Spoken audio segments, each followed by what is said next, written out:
I-Titan arum inde ngamamitha amane. Kwatshalwa imbewu yayo ngo-2007 yafika engadini yenyuvesi yase-Stellenbosch ngo-2013.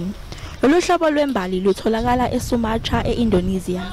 A particularly endangered plant globally, but of course there are tens of thousands of very threatened plants around the world, and this one is particularly noteworthy because of its very unique pollination biology, in that it makes the largest unbranched inflorescence of any plant in the world.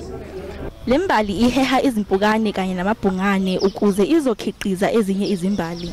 Iqhakaza amahora ayi-12 kuya kwangama-36 kuphela, njalo emva kweminyaka emihlanu kuya kuyi-7. If you remove one of those organisms and you lose one of those organisms, there is a knock-on effect. And so for us, we just have to celebrate, the fact that we have a world-renowned diversity, and every single species that we have of plants actually matters. Lembali ihlobene ne-arum lily etholakala kuleli.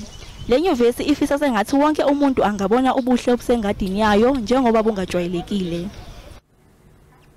Mbukeli lembali inuka njengesibhucu.